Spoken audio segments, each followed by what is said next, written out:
Alléluia. Amen. Twongeye kubasuhuza mu izina rya Yesu Kristo Je vous salue encore au nom de Jésus-Christ muri iki gitondo cy'uyu munsi. en ce matin. Imana umunsi wose duhaye tugomba kuyishima. Chaque journée que Dieu nous donne, nous devons le louer pour cela. Kuko kubona bwije bugacya ukabona uriho n'ishimwe rikwiye guhabwa Parce Imana. que voir la journée, la nuit passée, tu es toujours vivant, c'est vraiment une louange à Dieu. Kandi no kuza guterana ni ikintu gikomeye. Et également venir se réunir, c'est quelque chose de puissant. Hari benshi batabifite mu mitima yabo. Il y a beaucoup qui n'ont pas ce désir dans leur cœur. Kandi nk'abana b'Imana tujya mu ijuru. Et nous, en tant qu'enfants de Dieu qui allons au ciel, Uko duterana gutya. la manière dont nous nous réunissons comme cela, Tuba turi kwitoza kuzabana twese mu ijuru ubwo tuzaba tugezeyo. nous nous habituons à vivre tous ensemble comme nous serons au ciel. Kuba umukristo, kuba mu itorero Être dans l'église en tant que chrétien, ni ukwitoza iby'ijuru. c'est s'habituer aux choses du ciel. Iby'ijuru birenze kuba mu itorero. Les choses que nous vivrons au ciel sont meilleures que ce que nous vivons à l'église. Ariko itorero naryo rishushanya ijuru. Mais l'église est l'image du ciel, Kuko haba umunezero, car il y a la joie, haba kuruhuka, il y a le repos, haba urukundo. il y a l'amour. Ariko ibyo byose ni nge nawe tubyubaka Mais toutes ces choses-là, c'est toi et moi qui les construisons. kugira ngo twitoze aho tuzaba iteka ryose. Qu'on puisse Amen. s'habituer à prendre là où nous vivrons éternellement. Mu ijuru ho tuzagenda tubane ubudatandukana. Au ciel, nous vivrons sans séparation. Ariko hano mu gahe gatoya turaza koko tugahura nk'abari mu ijuru. Mais ici, pour un court instant, nous venons ensemble, nous réunissons comme si nous étions au ciel. Tukabwira n'ibihimbano by'umwuka. Les chants, Nous chantons les chants spirituels. tukabwira n'ubuhamya. Nous disons des témoignages. Tugasangira ijambo ry'Imana. Nous partageons la parole de Dieu. Amen. Amen. Mu ijuru ho ngo buri munsi bahora bavuga ngo uruwera mana. Et au ciel, ils passent toute la journée à dire tu es saint, Seigneur. Abamarayika nibyo bakora amanywa igihe cyose. C'est ce que les anges font en tout instant. Amen. Amen. Reka dusome ijambo turi busangire kuri uyu munsi. Lisons la parole de Dieu que nous allons partager en ce jour. Turarisoma muri Yohana ibice 10. On peut la lire en Jean chapitre 10. Turasoma umurongo wa mbere tugeze ku wa gatatu. On va lire du 1er au 3e verset. Tuze gusimbuka dusome n'umurongo wa 14. Ensuite, on va sauter au verset 14. Yohana ibice 10 Jean chapitre 10, umurongo wa mbere kugeza ku wa gatatu. verset 1 à 3 Tuze gusimbuka dusome n'uwa 14. et verset 14. Nukuri ndababwira yuko uwinjira mu rugo rw'intama atanyuze mu irembo ahubwo akuririra ahandi, uwo nguwo aba ari umujura n'umunyazi. Ariko unyura mu irembo niwe mwungeri w'intama. Umurinzi w'irembo aramwugururira, kandi intama zumva ijwi rye. Ninge mwungeri mwiza, umurongo wa 14. Ninge mwungeri mwiza, kandi menya intama, kandi menya izanjye zikamenya. Amen. Amen. En vérité, je vous le dis, celui qui n'entre pas par la porte dans la bergerie, mais qui y monte par ailleurs, est un voleur et un brigand. Mais celui qui entre par la porte est le berger des brebis. Le portier lui ouvre et les brebis entendent sa voix. Il appelle par leur nom les brebis qui lui appartiennent et il les conduit dehors. Verset 14. Je suis le bon berger. Je connais mes brebis et elles me connaissent. Amen. Amen. Amen. Iri jambo ni Yesu warivuze. Cette parole, c'est Jésus qui l'a prononcée. Yesu iyo yajyaga kwigisha yafataga ifashanyigisho y'ibintu abantu bamenyereye. Jésus, lorsqu'il enseignait, il utilisait des images pour mieux enseigner aux gens en utilisant des concepts dont ils étaient habitués. Nkangaha ari kutubwira iby'intama n'umwungeri. Ici, il nous parle de berger et de bergerie. Aborozi kwari kugira ngo abantu bose koko bazi ko korora bibaho, kwari kugira ngo babashe kumva inyigisho ziwe. Comme son auditoire était habitué au concept d'élevage, il leur a parlé dans ces termes-là pour qu'ils puissent comprendre ce qu'il voulait dire. Intama ni bande? Les brebis, qui sont ces brebis? Ni ngewe nawe. C'est toi et moi. Umwungeri Le berger, ni Yesu Kristo. c'est Jésus-Christ. Yarebye ukuntu intama zororwa. Il a vu comment on élève les brebis. abona ukuntu intama zumvira umwungeri, Il a vu comment les brebis obéissent au berger. atangira icyigisho agifatiye aho Et il ngaho. a commencé son enseignement par ce point-là. Icyo yashaka kwari ukugira ngo abantu bamusobanukirwe uwo ari we. Ce qu'il voulait, c'est que les gens comprennent qui il est. Aravuga ngo ninjye mwungeri Il dit, je suis le bon berger. mwiza, Je suis le bon berger. umwungeri mwiza. Le bon berger. Ngo umwungeri mwiza Le bon berger yita ku ntama ze, prête attention à ses brebis. yanakwemera akazipfira kandi koko yaradupfiriye, Et il peut même mourir pour ses brebis. D'ailleurs, Jésus est mort pour nous. aho kugira ngo izo ntama zitwarwe n'inyamaswa cyangwa ikindi kintu. Au lieu que ces brebis soient enlevées ou tuées par d'autres animaux ou par d'autres personnes. Aziba bugufi, Lui, il reste près d'elles. nuko natwe atwitayeho, Et c'est de cette manière qu'il prête attention à nous. akaturinda ari mu buryo bw'umwuka, Il nous protège, que ce soit spirituellement haba no mu mubiri akaturinda, et même physiquement, il nous protège, il nous garde. atwitaho Il prête attention à nous, amanywa n'ijoro. jour et nuit. We mu buryo bw'umwuka azi ibiduhiga byinshi, Lui, spirituellement, il sait tout ce qui nous combat. azi ibyo satani adutega, Il connaît tout ce que Satan met en piège contre nous. azi n'abadayimoni ba satani ukuntu bakora, Il sait également comment fonctionnent les démons de Satan. ariko n'umubiri wacu ntajya wibagirwa, Mais même notre corps, il ne l'oublie pas. byose abyitaho, Il prête attention à tout. nk'uko umwungeri mwiza amenya intama ze. Tout comme le bon berger connaît ses brebis. Iyo Yesu avuze ngo ninjye, Lorsque Jésus dit « Je suis », aba ari kwigana Imana. il est en train de se comparer à Dieu.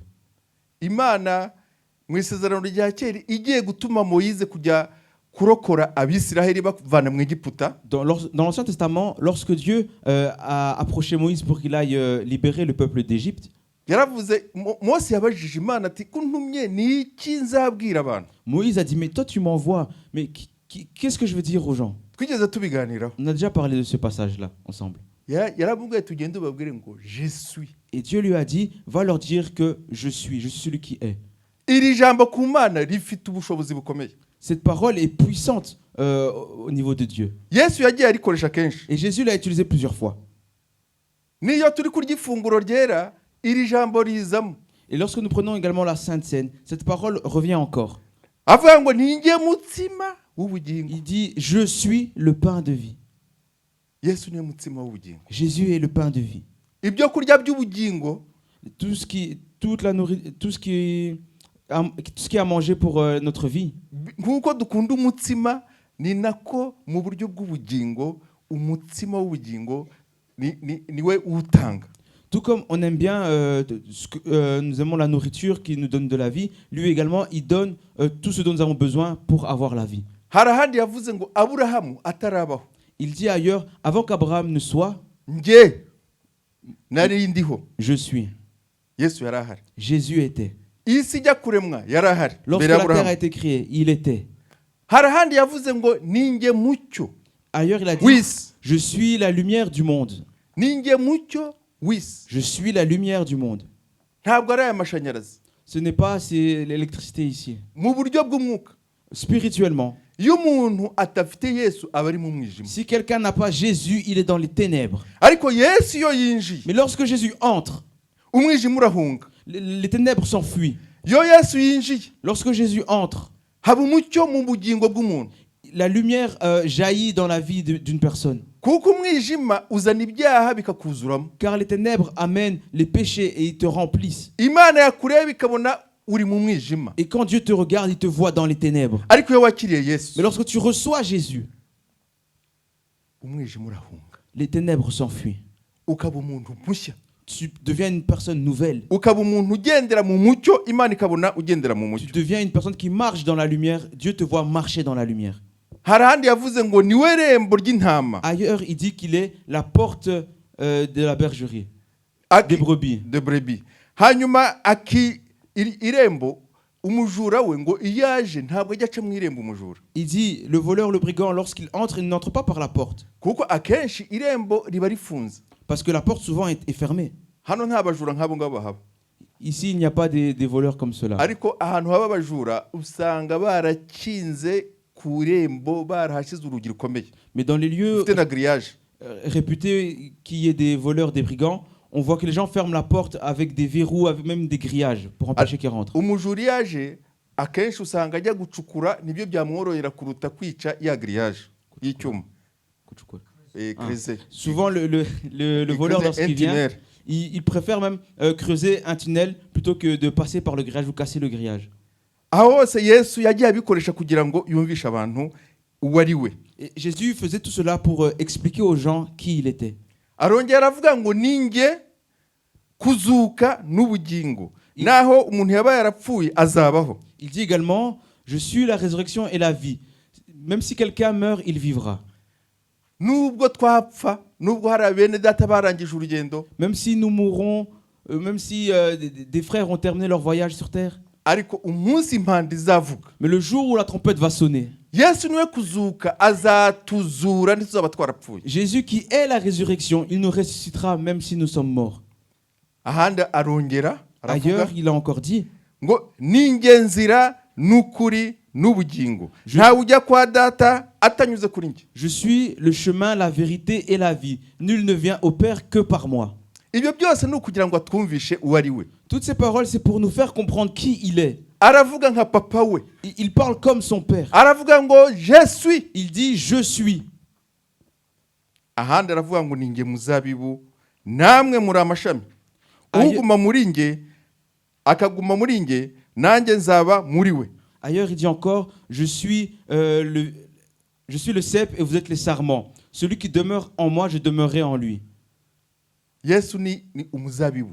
Jésus est le cep et Twebwe turi le amashami. tronc. Et nous sommes les branches. Kandi amashami atunzwe n'igiti. Et les branches sont nourries par le tronc. Iyo wiyometse kuri Yesu, Lorsque tu t'accroches à Jésus, nk'ishami, tu t'appuies sur Jésus comme une branche.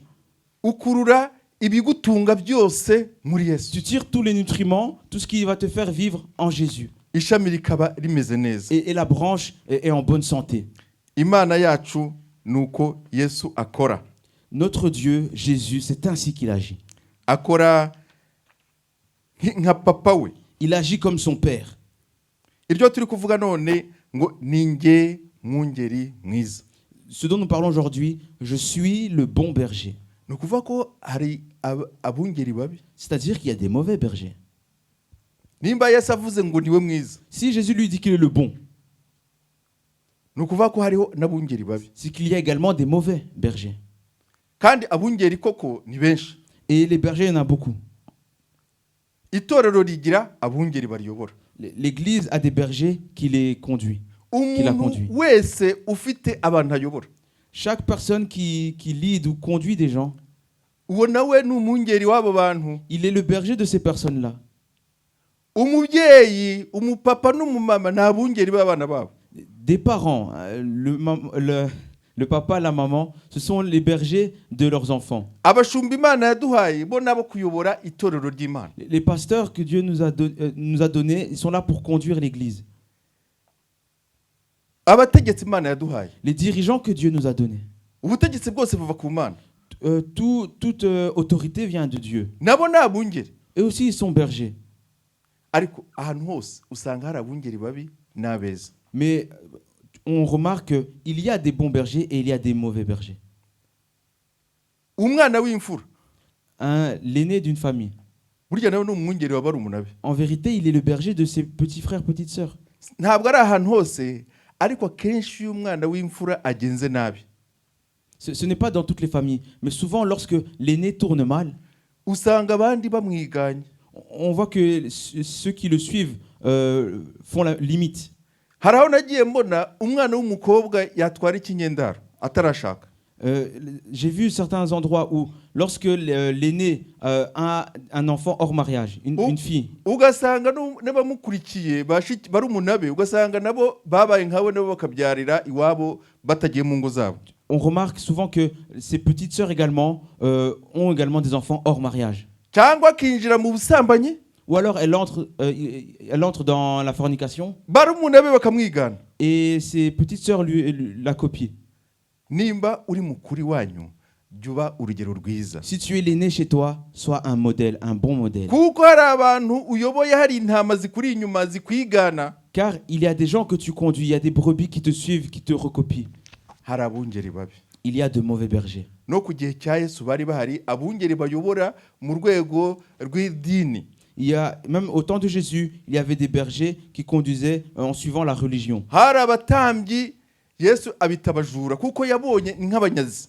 Et il y a des sacrificateurs, Dieu les appelait des voleurs parce qu'il les voyait comme des voleurs. Kuko abungeri babi n'ubu ngubu bariho.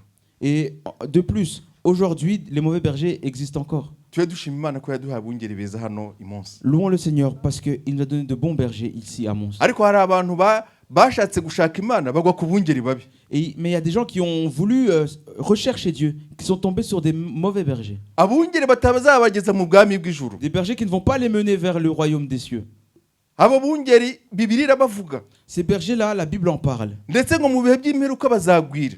Et au temps de la fin, ils se multiplieront, ils seront nombreux. Bo kuyobya ubwoko bw'Imana. Pour tenter de détourner le peuple de Dieu. Ntabwo bagendera ku ijambo ry'Imana. Ils ne suivent pas la parole de Dieu. Muri iki gihe bariho bareze. Dans cette période, ils existent. Kuri za YouTube turabumva benshi bavuga ibintu bidahuje n'ijambo Sur ry'Imana. YouTube, on en voit beaucoup qui proclament des choses qui n'ont rien à voir avec la parole de Dieu. Abungeri babi bariho bene data. Les mauvais bergers existent, frères et sœurs.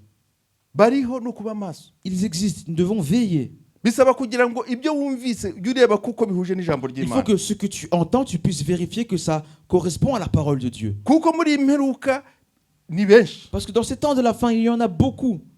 Kandi ijambo ry'Imana riratubwira ngo bazabaho mu bihe by'imperuka. Et la Bible nous dit qu'ils existeront au temps de la fin. Burya ubuhamya ni bwiza. En vérité, le témoignage est bon. Kandi kubuvuga si ugusebya, si no kwisebya, si no gusebya umuntu. Et donner ce témoignage, ce n'est pas se mettre la honte ou mettre la honte à quelqu'un. Njyewe bamwe bazi ubuhamya bwanjye. Moi, certains connaissent mon témoignage. Nashatse kabiri narapfakaye ndongera ndiremariye. Je me suis marié une première fois, j'ai été veuf et je me suis marié une deuxième fois.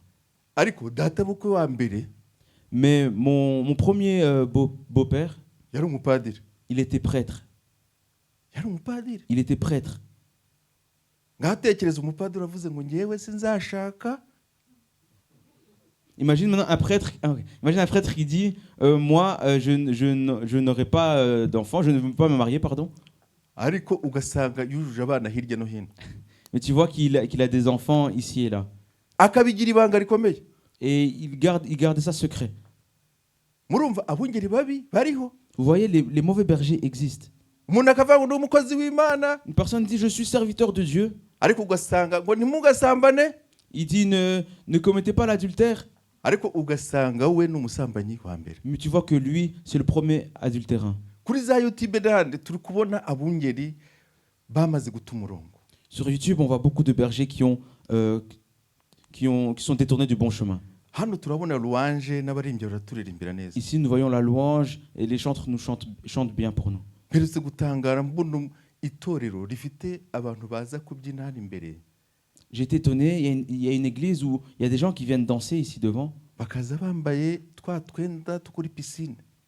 Et ils ont les vêtements qu'on met à la piscine. Hari abagore bikini. Des femmes, elles sont en bikini. Nukuvuga bateruye boîte de nuit. C'est-à-dire qu'ils ont pris la boîte de nuit Bayizana hano imbere ahera. et l'ont amenée ici dans le lieu saint. Hari abungeri babi. Il y a de mauvais bergers Batazi gutesha. Batazi guhana. qui ne savent pas châtier Bigenda byinjira buhoro buhoro. et ça entre petit à petit. Kubyina utabwirijwe n'umwuka. Danser sans être poussé par le Saint-Esprit. Birakura. Ça grandit. Kugeza ubwo batangiye kubyina nko muri boîte de nuit bambaye ubusa. Jusqu'à ce qu'ils dansent comme s'ils étaient en boîte de nuit en étant à moitié nus. Abo ni abungeri babi.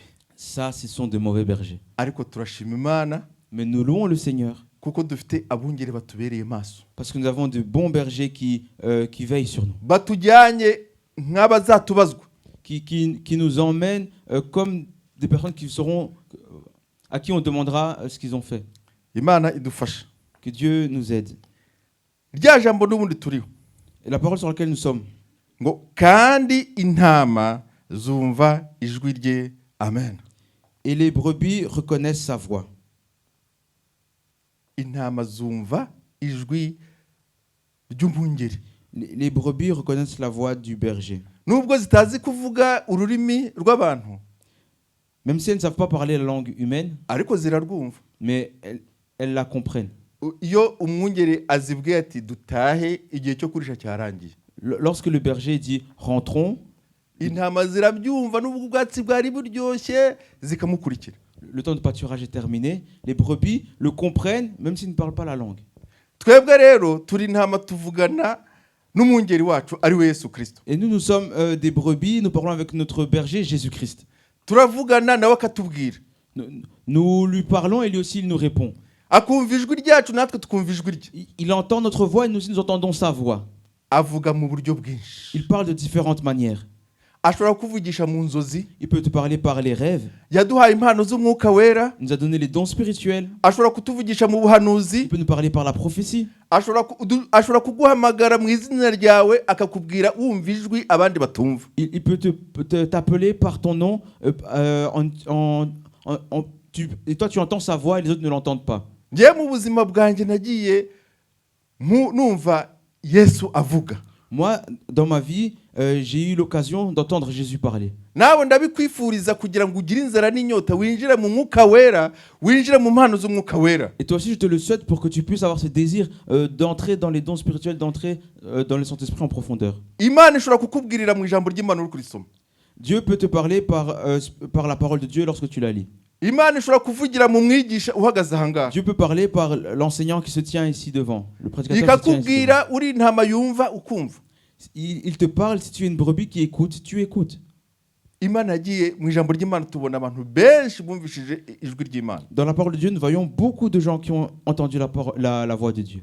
Kandi bene data kugendera ku ijwi ry'Imana ubuzima bwo kuri isi ari bw'umwuka ari n'ubw'umubiri byose bitugendera neza. Et en vérité, marcher selon ce que la voix de Dieu dit, pour les choses spirituelles comme les choses physiques, c'est merveilleux. Ngewe mu buzima bwanjye, Moi, dans ma vie, Imana yagiye ngezaho ibintu byinshi mbwira ibintu byinshi. Dieu m'a dit beaucoup de choses, m'a apporté beaucoup de choses. Kandi nkabibona bigasohora. Et j'ai vu ce qu'il m'a dit arriver.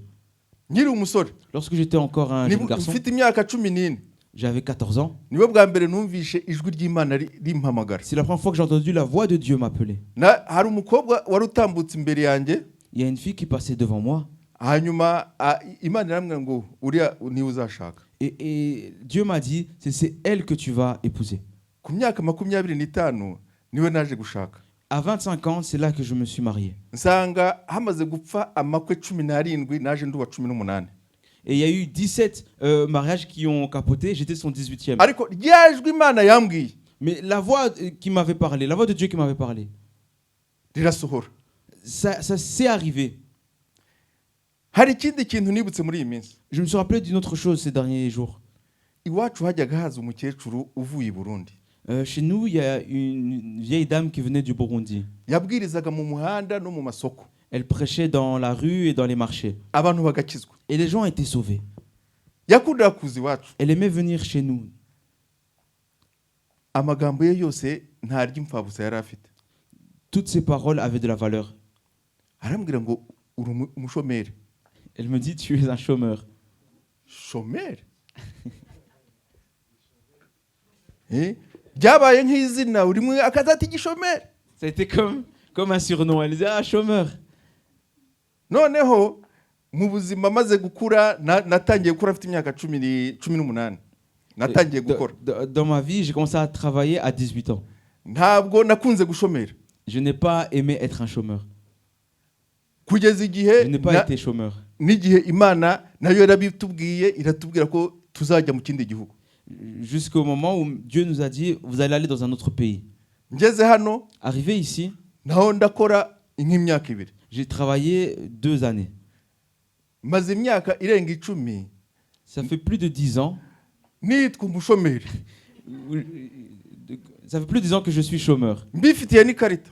Et j'ai la carte de chômeur. Niho nibutse wa mukecuru. C'est là que je me suis rappelé de la vieille dame. Uwo mukecuru yatubwiye iby'ingoma zari ingoma yari iyoboye u Rwanda, aratubwira ngo iyi ngoma izavaho hazaza indi imara igihe izavaho, ariko kuvaho kwayo hazapfa abantu benshi.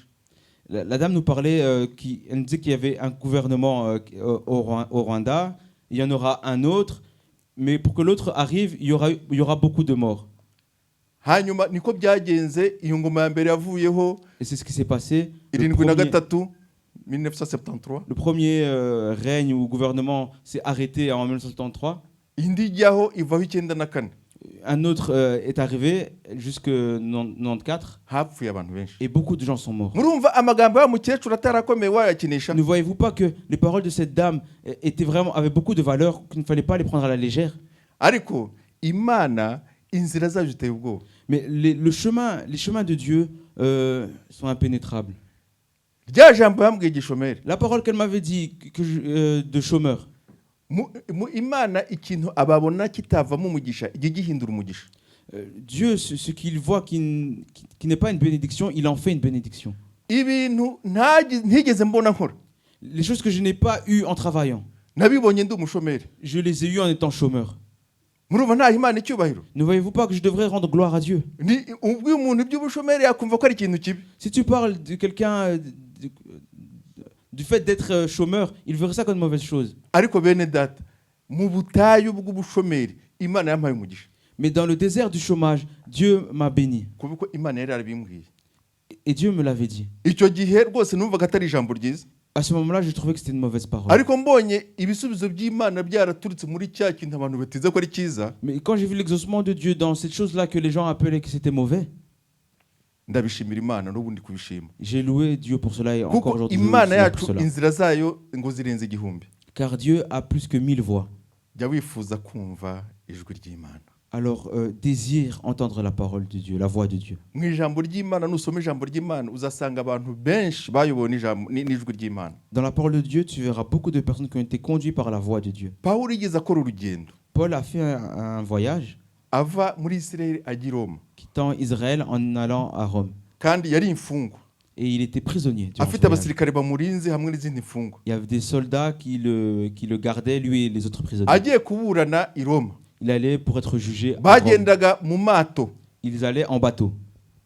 ariko bageze hagati bahura n'umuraba ukomeye. Mais au milieu du voyage, ils ont rencontré une grande tempête.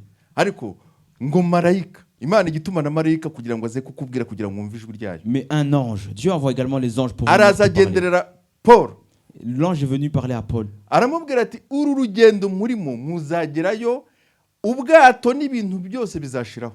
Et l'ange lui a dit, le voyage que vous allez faire, vous allez arriver à destination, mais le bateau et tout le bien matériel vont être perdus.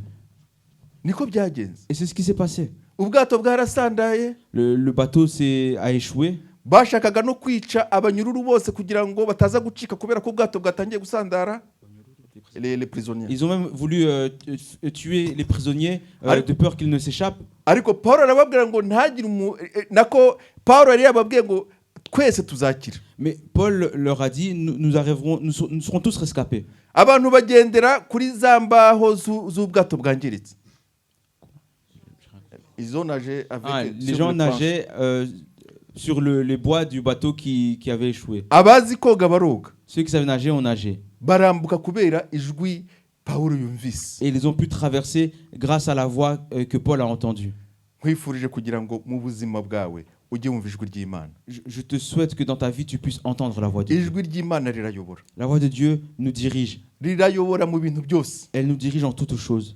Kandi tujye twumvira ijwi ry'Imana. Et obéissons à la parole de Dieu, à la voix de Dieu. Nicyo cyifuzo nkwifurije umunsi wa none. C'est le souhait que j'ai pour toi en ce matin. Reka duhaguruke. Mettons-nous debout.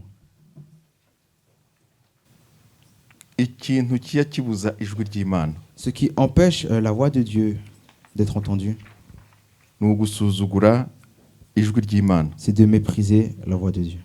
Kandi icyaha nacyo kiya gituma umuntu atumva. Et le ijwi péché ry'Imana. également empêche d'entendre la voix de Dieu. Muri Yesaya 59 En Isaïe 59, umurongo wa mbere n'uwa kabiri, versets 1 et 2, ngo dore ukuboko k'Uwiteka ntikwaheze ngo ananirwe gukiza, n'ugutwi kwe ntikwapfuye ngo ananirwe kumva, ahubwo gukiranirwa kwanyu niko kwabatandukanije n'Imana yanyu, ibyaha byanyu nibyo biyitera kubima amaso ikanga no kumva. Amen. Ésaïe 59, 1 et 2. Non, la main de l'Éternel n'est pas trop courte pour sauver, ni son oreille trop dure pour entendre. Mais ce sont vos crimes qui mettent une séparation entre vous et votre Dieu. Ce sont vos péchés qui vous cachent sa face et l'empêchent de vous écouter. Amen. Reka umushumba adusengere. Que le pasteur prie pour nous. Jumwizera kandi jumwumvira kujunyurwa Et foi en lui, Yesu écoute-le,